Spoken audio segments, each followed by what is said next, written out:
सभी भगवत प्रेमियों को हमारी राधे राधे। मानव जीवन का सर्वोत्कृष्ट फल सत्संग श्री भक्तमाल कथा के माध्यम से हमें मिलने जा रहा है। श्री भक्तमाल कथा के प्रधान श्रोता हमारे श्री प्रिया प्रीतम जी हैं। उनके श्री चरणों में प्रणाम करते हुए आइए आज के भक्त चरित्र का श्रवण करें। श्री श्री चैतन्य महाप्रभु का प्राकट्य शक संवत 1407 की फागुन शुक्ला 15 को दिन के समय सिंह लग्न में पश्चिमी बंगाल के नवद्वीप नामक ग्राम में हुआ था। इनके पिता का नाम जगन्नाथ मिश्र और माता का नाम सची देवी था। ये भगवान श्री कृष्ण के अनन्य भक्त थे। इन्हें लोग श्री राधा का अवतार मानते हैं। बंगाल के वैष्णव तो इन्हें साक्षात पूर्ण ब्रह्म ही मानते हैं। इनके जीवन के अंतिम 6 वर्ष राधा भाव में ही बीते। उन दिनों इनके अंदर महाभाव के सारे लक्षण प्रकट हुए थे। जिस समय ये श्री कृष्ण के विरह में उन्मत्त होकर रोने और चीखने लगते थे, उस समय पत्थर का हृदय भी पिघल जाता था। इनके व्यक्तित्व का लोगों पर ऐसा विलक्षण प्रभाव पड़ा कि श्री वासुदेव सार्वभौम और प्रकाशानंद सरस्वती जैसे अद्वैत वेदांती भी इनके थोड़ी देर के संग से श्री कृष्ण प्रेमी बन गए। यही नहीं, इनके विरोधी भी इनके भक्त बन गए और जगाई मधाई जैसे महान दुराचारी भी संत बन गए। कई बड़े बड़े सन्यासी भी इनके अनुयायी हो गए। यद्यपि इनका प्रधान उद्देश्य भगवत भक्ति और भगवत नाम का प्रचार करना और जगत में प्रेम और शांति का साम्राज्य स्थापित करना था, तथापि इन्होंने दूसरे धर्मों और दूसरे साधनों की कभी निंदा नहीं की।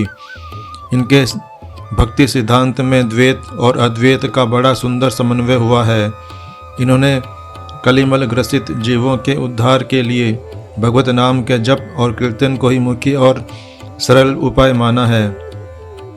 इनकी दक्षिण यात्रा में गोदावरी के तट पर इनका इनके शिष्य राय रामानंद के साथ बड़ा विलक्षण संवाद हुआ, जिसमें इन्होंने राधा भाव को सबसे ऊंचा भाव बतलाया।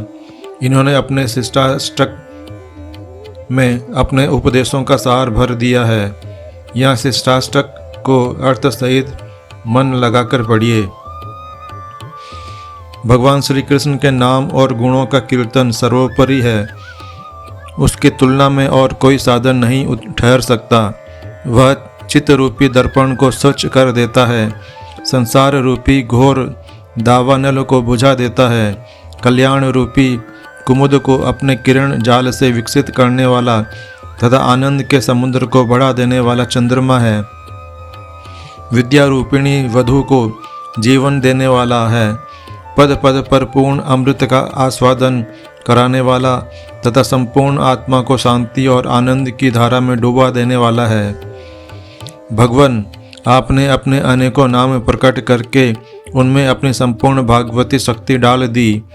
उन्हें अपने ही समान सर्वशक्तिमान बना दिया और उन्हें स्मरण करने का कोई समय विशेष भी निर्धारित नहीं किया। हम जब चाहें तभी उन्हें याद कर सकते हैं। प्रभु, आपकी तो इतनी कृपा है, परंतु मेरा दुर्भाग्य भी इतना प्रबल है कि आपके नाम स्मरण में मेरी रुचि, मेरी प्रीति नहीं हुई। तिनके से भी अत्यंत छोटा, वृक्ष से भी अधिक सहनशील, स्वयं मान रहित किंतु दूसरों के लिए मानप्रद बनकर भगवान श्री हरि का नित्य निरंतर कीर्तन करना चाहिए। हे जगदीश्वर, मुझे न धन बल चाहिए, न जन बल, न सुंदरी स्त्री और न कवित्व शक्ति अथवा सर्वज्ञत्व ही चाहिए। मेरी तो जन्म जन्मांतर में आप परमेश्वर के चरणों में अहेतु की भक्ति, अकारण प्रीति बनी रहे। अहो नंद नंदन, घोर संसार सागर में पड़े हुए मुझ सेवक को कृपा पूर्वक अपने चरण कमलों में लगे हुए एक रज कर्ण के तुल्य समझ लो। प्रभु, वह दिन कब होगा जब तुम्हारा नाम लेने पर मेरे नेत्र निरंतर बहते हुए आंसुओं की धारा से सदा भीगे रहेंगे। मेरा कंठ गदगद हो जाने के कारण मेरे मुख से रुक रुक कर वाणी निकलेगी तथा मेरा शरीर रोमांच से व्यक्त हो जाएगा। अहो, श्री गोविंद के विरह में मेरा एक एक पल युग के समान बीत रहा है। नेत्रों में पावस ऋतु छा गई है, सारा संसार सूना हो गया है। वह लंपट चाहे मुझे गले से लगाए अथवा पैरों से लिपटी हुई मुझको चरणों के तले दबाकर पीस डाले, अथवा मेरी आंखों से ओझल रहकर मुझे मर्माहत करे। वह जो कुछ भी करे, मेरा प्राणनाथ तो वही है, दूसरा कोई नहीं। श्री चैतन्य भगवत नाम के बड़े ही रसिक, अनुभवी और प्रेमी थे। इन्होंने बतलाया है, हरे कृष्ण कृष्ण कृष्ण हरे हरे, हरे राम राम राम हरे हरे। यह महामंत्र सबसे अधिक लाभकारी और भगवत प्रेम को बढ़ाने वाला है।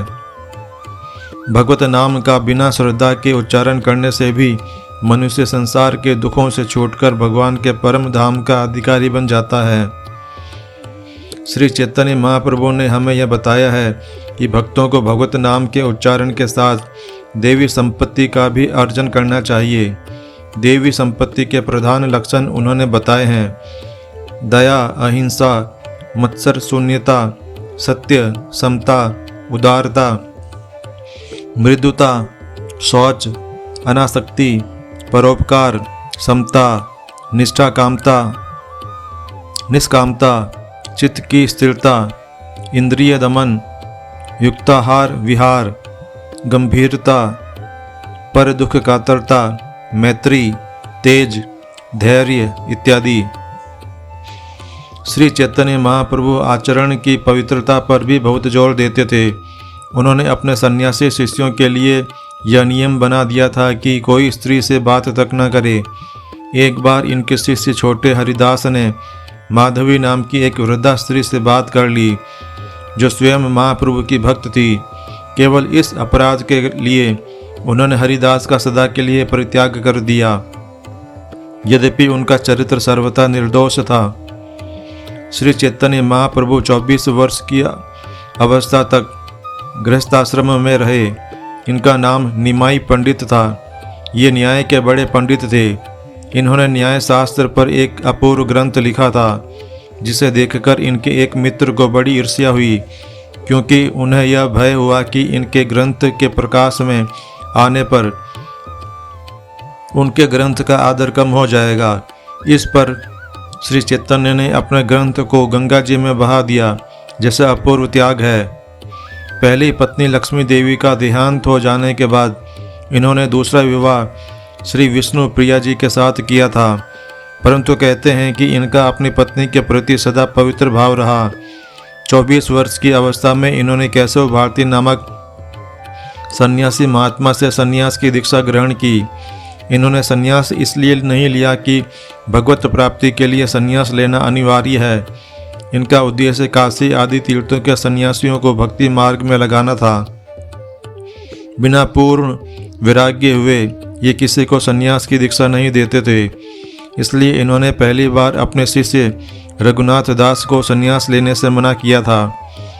इनके जीवन में अनेकों अलौकिक घटनाएं हुई, जो किसी मनुष्य के लिए संभव नहीं और जिनसे इनका ईश्वरत्व प्रकट होता है। इन्होंने एक बार श्री अद्वैत प्रभु को विश्व रूप का दर्शन कराया था तथा नित्यानंद प्रभु को एक बार शंख चक्र गदा पद्म सांग धनुष तथा मुरली लिए हुए षडभुज नारायण के रूप में, दूसरी बार 2 हाथों में मुरली और 2 हाथों में शंख चक्र लिए हुए चतुर्भुज रूप में और तीसरी बार दिव्यभुज श्री कृष्ण के रूप में दर्शन दिया था। इनकी माता सची देवी ने इनके अभिन्न हृदय श्री नित्यानंद प्रभु और इनको बलराम और श्री कृष्ण के रूप में देखा था। गोदावरी के तट पर राय रामानंद के सामने ये रसराज श्री कृष्ण और महाभाव श्री राधा के युगल रूप में प्रकट हुए, जिसे देखकर राय रामानंद अपने शरीर को नहीं संभाल सके और मूर्छित होकर गिर पड़े। अपने जीवन के शेष भाग में जब ये नीलाचल में रहते थे, एक बार ये बंद कमरे में से बाहर निकल आए थे। उस समय इनके शरीर के जोड़ खुल गए, जिससे इनके अवयव बहुत लंबे हो गए। एक दिन इनके अवयव कछुए के अवयवों की भांति सिकुड़ गए और ये मिट्टी के लोथे के समान पृथ्वी पर पड़े रहे। इसके अतिरिक्त उन्होंने कई साधारण चमत्कार भी दिखलाए थे। उदाहरणतः श्री चैतन्य चरितामृत में लिखा है कि इन्होंने कई कोढ़ियों और अन्य असाध्य रोगों से पीड़ित रोगियों को रोग मुक्त कर दिया। दक्षिण में जब ये अपने भक्त नरहरि सरकार ठाकुर के गांव श्रीखंड में पहुँचे, तब नित्यानंद प्रभु को मधुर की आवश्यकता हुई। इन्होंने उस समय एक सरोवर के जल को शहद के रूप में पलट दिया, जिससे आज तक वह तालाब मधुपुष्करणी के नाम से विख्यात है। इनके उपदेशों और चरित्रों का प्रभाव आज भी लोगों पर खूब है। श्री चैतन्य महाप्रभु के प्रधान अनुयायियों के नाम हैं श्री नित्यानंद प्रभु, श्री अद्वैत प्रभु, राय रामानंद, श्री रूप गोस्वामी, श्री सनातन गोस्वामी, रघुनाथ भट्ट, श्री जीव गोस्वामी, गोपाल भट्ट, रघुनाथ दास, हरिदास साधु और नरहरि सरकार ठाकुर। श्री चैतन्य महाप्रभु का जीवन प्रेममय है। उसे जानने के लिए अंग्रेजी की लॉर्ड गौरांग और बंगला के श्री चैतन्य चरितामृत, श्री चैतन्य भागवत और अमीय निमाई चरित तथा हिंदी के श्री चैतन्य चरितावली गीता प्रेस गोरखपुर से प्रकाशित नामक ग्रंथों को पढ़ना चाहिए। आज के हमारे भक्त चरित्र का वर्णन इतना ही। कल हम एक नए भक्त चरित्र के साथ श्री प्रिया प्रीतम जी के समक्ष प्रस्तुत होंगे। आपको हमारी राधे राधे।